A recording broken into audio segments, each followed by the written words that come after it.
Reforço Betel. Aprendizagem acontece com olhar de amor. E Prefeita Betinha Magalhães oferecem Jornal Mundial. Olá, boa noite. Boa noite. Autoridades resgatam corpos desaparecidos após um deslizamento de terra no Amazonas. A febre das apostas online dispara no Brasil. O governo federal busca regulamentar a atividade que funciona praticamente sem limitações desde 2018. Nos Estados Unidos, o furacão Milton deixa um rastro de destruição no estado da Flórida. Ele toca o solo e deixa mais de 2.500.000 casas sem luz. O fenômeno ocasiona mortes e varre a região central do estado de leste a oeste, provocando enchentes e tornados. A extração ilegal de madeira na Amazônia cresce 19% em um ano. A justiça anula o julgamento de Paulo Cupertino após o réu destituir do advogado de defesa. O Jornal Mundial começa agora.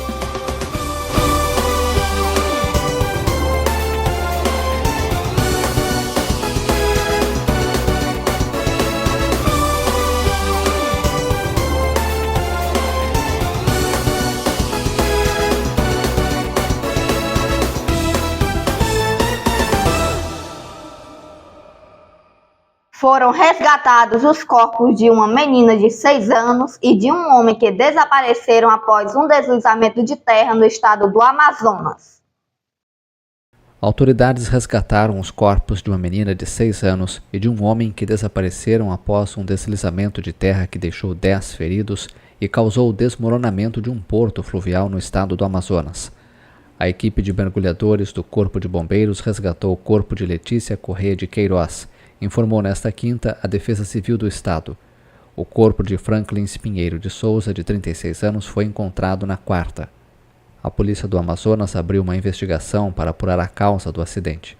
O deslizamento provocou o colapso de um porto de cargas e passageiros localizado às margens do rio Solimões, no município de Manacapuru.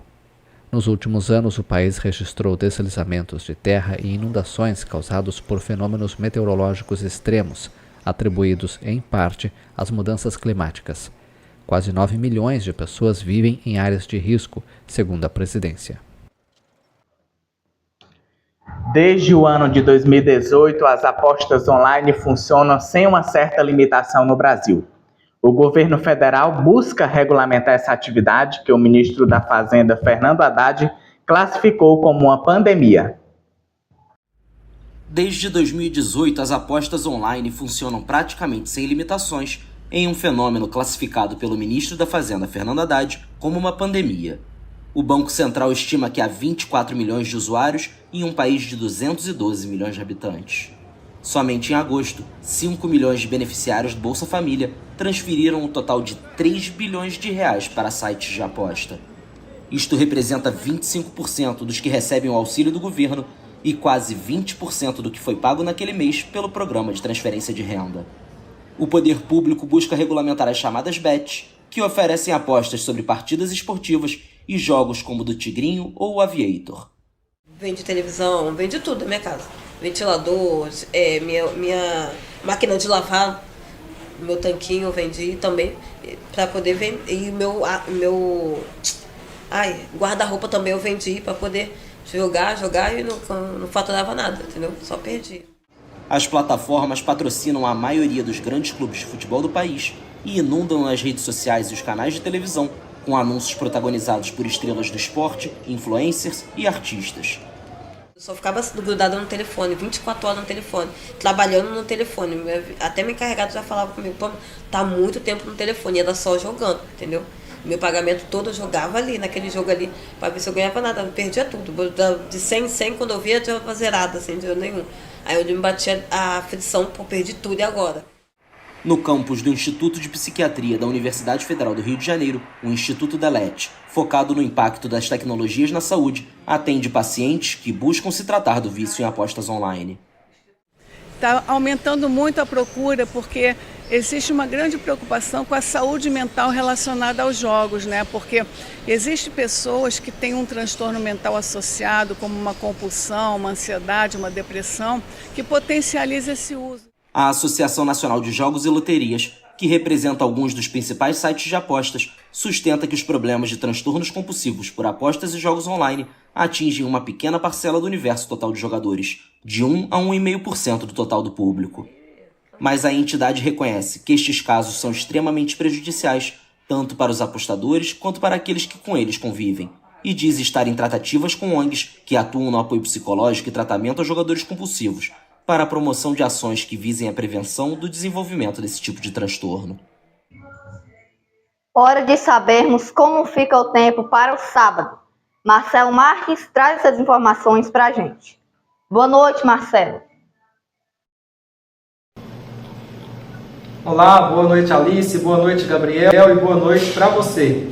De acordo com a previsão do tempo, as chuvas devem intensificar-se significativamente em várias regiões do Brasil durante o final de semana. As precipitações são esperadas especialmente nas áreas do centro-oeste e do sudeste brasileiro, regiões que experimentaram um longo período de seca nos últimos meses. A região centro-oeste do Brasil deve registrar volumes significativos de chuva nos próximos dias. A maioria das cidades do Mato Grosso do Sul e de Goiás será impactada por pancadas fortes a torrenciais, que ocorrerão de forma intercalada com momentos de sol. A capital de Goiás, Goiânia, terá mínima de 20 graus e máxima de 33. No sudeste brasileiro, a expectativa é de que a chuva atinja a maioria dos estados, com volumes superando os 50 milímetros em muitas cidades. Aumenta a probabilidade de chuvas mais intensas nas regiões centro, sul e leste de São Paulo, além de parte de Minas Gerais. Por outro lado, o Rio de Janeiro e o Espírito Santo podem receber menores acumulados de chuva. A capital capixaba, Vitória, terá mínima de 23 e máxima de 32 graus. Assim como no centro-oeste, a precipitação deve ser motivada por instabilidades convectivas, típicas do calor intenso e umidade comuns durante os meses de verão. Na região norte, os níveis mais elevados de precipitação se concentrarão no Amazonas, com chuvas também atingindo parte de Rondônia, Roraima, Tocantins e Pará. No entanto, o Amapá e o norte do Pará devem continuar com baixos índices de chuva. A capital, Belém, terá mínima de 24 e máxima de 35 graus. Na região nordeste do Brasil, as precipitações permanecem esparsas, concentrando-se principalmente nas áreas costeiras entre a Bahia e o Rio Grande do Norte, enquanto começa a ser observada uma leve intensificação no interior da Bahia e do Maranhão. A capital, São Luís, terá mínima de 26 e máxima de 32 graus. No sul do Brasil, a previsão aponta para a instabilidade climática iminente, devido à presença de uma área de baixa pressão atmosférica. Os estados de Santa Catarina e Paraná devem observar os maiores volumes de chuva, sendo que em algumas áreas do Paraná os acumulados podem ultrapassar os 100 milímetros. No Rio Grande do Sul, a instabilidade será mais pontual, dividida em 2 momentos durante o prognóstico, com as condições melhorando no decorrer do final de semana. A capital porto-alegrense terá mínima de 16 graus e máxima de 23. Por hoje é só, uma boa noite, um ótimo final de semana a todos. Alice, Gabriel. Obrigada, Marcelo. Um bom fim de semana para você. Nos Estados Unidos, o ciclone Milton tocou a terra no estado da Flórida nesta quarta-feira como um furacão extremamente perigoso de categoria 3, trazendo tempestades, ventos extremos e inundações repentinas potencialmente mortais. O fenômeno deixou 2,5 milhões de pessoas sem eletricidade. Após sua passagem pela região central, deixou 16 mortos. O governo federal dos Estados Unidos relatou pelo menos 10 mortes provocadas pelo furacão Milton. Em nossa opinião, essas mortes foram causadas pelos tornados que se formaram devido ao Milton, disse o secretário de Segurança Interna, Alexandre Mayorkas, nesta quinta-feira. Os serviços meteorológicos já haviam advertido sobre o risco de tornados associados ao furacão. O fenômeno varreu a região central da Flórida de leste a oeste na noite de quarta-feira. Os sinais da destruição estão por toda parte. Mais ao norte, na cidade de São Petersburgo, em Tampa Bay, o furacão arrancou o teto do estádio de beisebol dos Rays e causou o desabamento de um guindaste. Na manhã desta quinta-feira, Milton deixou a Flórida para trás e está nas águas do Atlântico. O pior cenário possível parece ter sido evitado, especialmente na costa oeste. O governador republicano Ron DeSantis conversou por telefone na manhã desta quinta com o presidente democrata Joe Biden, de acordo com a Casa Branca. Em um vídeo publicado nesta quinta, o candidato republicano à Casa Branca, Donald Trump, disse estar entristecido pela devastação causada. O ex-presidente, que mora na Flórida, disse que reza com sua esposa Melania pelas pessoas afetadas pelo furacão. O furacão Milton, enfraquecido, mas ainda muito perigoso, passa nesta quinta-feira pela Flórida, deixando mais de 2.800.000 casas sem eletricidade e provocando inundações, 2 semanas depois da passagem devastadora do furacão Helene. O Centro Nacional de Furacões informou por volta das 8h30 da noite de quarta-feira que Milton atingiu a costa perto de Siesta Key, no condado de Sarasota. Durante a noite foram registrados ventos extremos de até 165 km por hora. Rebaixado para a categoria 3, a potência do furacão diminuiu nesta manhã de quinta-feira, passando para a categoria 1. Acompanhada por ventos extremos e chuvas fortes, a mega tempestade causou inundações repentinas na chegada. Também provocou tornados antes de atingir o centro e o sul do estado, segundo o Weather Channel. Espera-se agora que Milton se mova em direção ao Oceano Atlântico, com o resort de Orlando, sede do Wall Street Road, em seu caminho. Os aeroportos de Tampa e Sarasota estão fechados até novo aviso. Milton é registrado apenas 2 semanas depois de outro grande furacão, Helene, ter devastado a Flórida e outros estados do Sudeste, deixando pelo menos 236 mortos. As operações de busca estão em andamento nesta sexta-feira após a passagem do furacão Milton pela Flórida. A Guarda Costeira de Miami divulgou imagens do resgate do capitão de um navio que enfrentou a tempestade, agarrado a um refrigerador no Golfo do México. Várias pessoas não tiveram a mesma sorte e perderam a vida durante a passagem do fenômeno pela Flórida. Os moradores começam a voltar para casa para ver o que sobrou. Nesta sexta-feira, quase 2,5 milhões de casas e empresas ainda estavam sem energia elétrica e algumas áreas continuam inundadas, mas parece que os tornados foram responsáveis por várias mortes. Milton atingiu a costa do Golfo da Flórida na quarta-feira à noite, como uma tempestade de categoria 3, com ventos fortes destruindo comunidades que ainda se recuperavam da passagem do furacão Helene há 2 semanas, que deixou mais de 230 mortos no sudeste dos Estados Unidos, incluindo na Flórida. A tempestade mais recente derrubou linhas de energia, destruiu o telhado do estádio de beisebol de Tampa e inundou casas. Mas a Flórida conseguiu evitar o nível de devastação catastrófica que as autoridades temiam. O Serviço Nacional de Meteorologia emitiu 126 alertas de tornado em todo o estado na quarta-feira. Segundo especialistas, este foi o maior número já emitido para um único dia para o estado, em registros que datam de 1986. A seguir, a Justiça anula o julgamento de Paulo Cupertino. E o sofrimento das comunidades indígenas do Rio Amazonas na Colômbia.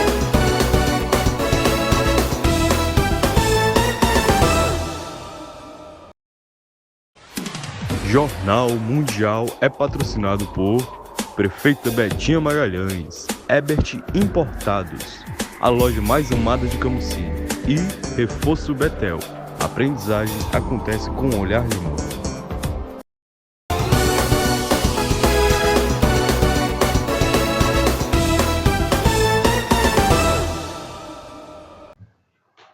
A Justiça de São Paulo anulou o julgamento de Paulo Cupertino após ele destituir do advogado de defesa. O novo júri será marcado. A reportagem é de Rodrigo Jesus. O julgamento de Paulo Cupertino começou na tarde desta quinta-feira, mas foi anulado pela Justiça de São Paulo no início da noite, após o réu destituir seu advogado por se sentir indefeso. A informação foi confirmada pelo Tribunal de Justiça por meio de sua assessoria de imprensa. O novo júri será marcado pelo juiz Antônio Carlos Pontes de Souza para julgar o empresário e os 2 amigos dele no processo, que apura o assassinato de Rafael Miguel e dos pais do ator em 9 de junho de 2019, na zona sul da capital paulista. Até a última atualização da reportagem, no entanto, o magistrado ainda não havia marcado uma nova data. Segundo o Ministério Público, Cupertino matou com 13 tiros Rafael, de 22 anos, e o casal João Assísio Miguel, de 52, e Miriam Selma Silva Miguel, de 50. De acordo com a acusação, o empresário cometeu crime por ciúme e por não aceitar o namoro da filha Isabelle com o ator. Ela tinha na época 18 e atualmente ela tem 23 anos. Um empresário de 54 anos responde ao processo preso. Ele é acusado por triplo homicídio duplamente qualificado por motivo fútil e recurso que impossibilitaram a defesa das 3 vítimas. Os outros 2 réus no mesmo processo são Eduardo José Machado, de 45 anos, e Vanderlei Antunes Ribeiro Senhora, de 59 anos. O Ministério Público acusa eles de favorecimento ilegal porque, segundo a denúncia, ajudaram o Cupertino a fugir e se esconder após o assassinar Rafael e a família. Ambos respondem em liberdade. 5 anos após o crime, o julgamento de Cupertino havia começado por volta das 15h30 no Fórum Tribunal da Barra Funda, na Zona Oeste, mas foi anulado pelo juiz do caso às 19h30, após o empresário desistir da defesa de seu advogado, Alexandre Neves Lopes. Segundo Alexandre Neves Lopes, advogado destituído do réu, Cupertino desistiu porque achou que tudo aquilo era um grande circo, porque ora ele ficou com algema, depois sem algema, e simplesmente por isso. Como a lei não permite que o réu seja julgado sem um defensor, coube ao magistrado dissolver o conselho da sentença para que o réu constituia um novo advogado que precisará se inteirar do processo. Além disso, outros 7 jurados terão que ser escolhidos novamente. E apesar de terem ocorrido 2 depoimentos nesta tarde de quinta-feira, as testemunhas terão que ser ouvidas novamente. A comunidade indígena Iagua da Colômbia estão sofrendo com a seca do rio Amazonas, que reduziu em 90% o fluxo do maior rio do mundo. Com galões de água nos ombros, indígenas Iagua da Colômbia caminham por um deserto de terras áridas antes cobertas pelas águas do Amazonas.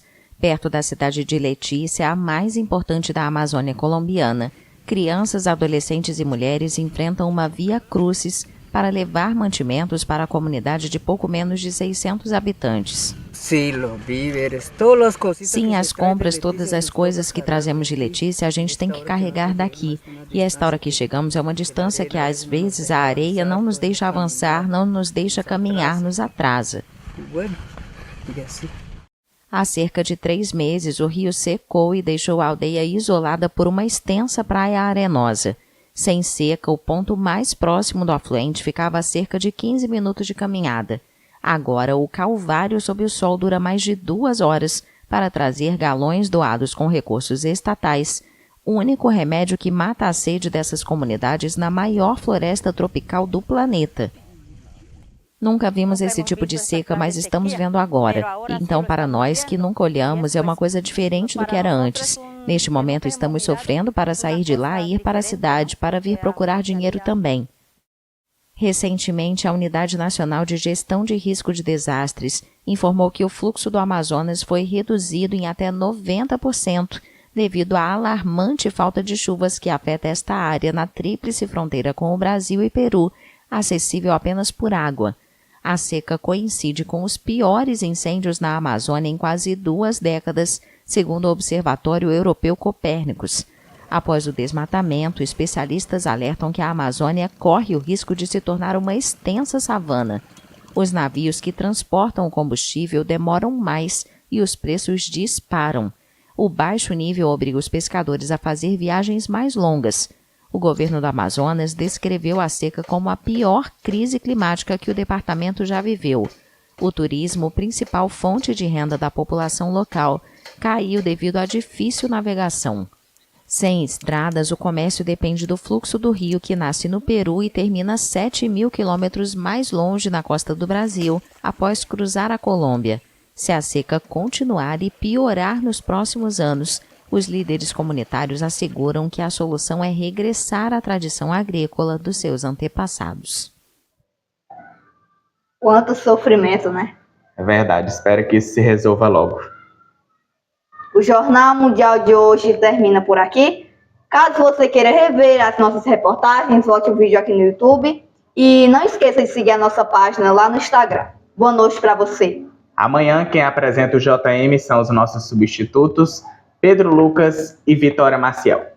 Eles esperam vocês aqui amanhã, não percam. Boa noite, bom fim de semana.